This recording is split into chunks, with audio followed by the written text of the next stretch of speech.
In this presentation, I'll describe Lab 2, the motion of a falling object. The purpose of this experiment was to analyze the motion of a falling object, first by analyzing a video of the object falling in Tracker to glean observational data.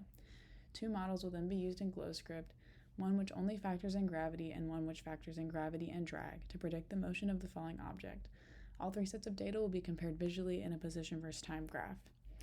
My results were that the computational model that used both gravity and drag in its calculation of net force was significantly closer to the observed data than the computational model that did not take into account drag force. The forces acting on the paper and the force of gravity was negative mg in the y direction, and the force of drag was bv squared. The model that only was looking at gravity just used the net force in the y direction as negative mg, while the other used negative mg plus bv squared to take into account drag. The position update and velocity update were also used in the code to predict the data. Why did we use these principles? The principles described in the previous slide were used to build the computational models. The net force needs to be defined for both and is different for both models because one includes the effects of drag and one does not. Newton's second law, and by extension, the position and velocity update formula, is a powerful tool for predicting the future. In this lab, they were used in the computational model to predict the future position and velocity of the paper over small increments of time. Here's Tracker in action. The system in this case was the crumpled sheet of paper, and the surroundings is the environment of the room. My initial conditions for code was the mass of the paper was 0.005 kilograms, the initial position was 0 meters, and initial velocity was 0 meters per second.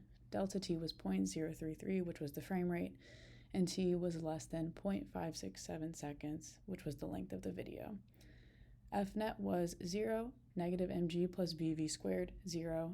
B was 0.0073 in the drag model, which was calculated using the equation above and guessed and checked in Tracker, and B was 0 in the no drag model. The code worked by setting the initial conditions listed on the last slide and then running a while loop to calculate the net force at time t, then update the object's velocity and position at time t using the velocity and position update formulas. The code output a model of the situation as well as graphs of position versus time and velocity versus time. The only difference between the no drag code and the drag code was setting the drag proportionality constant b to 0.073 and updating the calculation of net force to include the effects of drag. Here's my no drag code. And here's the drag code. The changes I made are to the right. Here are my results. As you can see, the drag model follows the observed data more closely than the no drag model. The observed data is in blue, drag is in gray, and then no drag is in orange. It makes sense that the model including the effects of drag would be more similar to our observed data because the falling object does experience drag force, not just the force of gravity. The drag model still does not follow the observed data perfectly. Potential errors could be there could have been other forces present and not accounted for example, airflow from a nearby vent. The object may not have followed the y-axis perfectly in Tracker, and there also could have been human error made in Tracker. Which model predicts terminal velocity?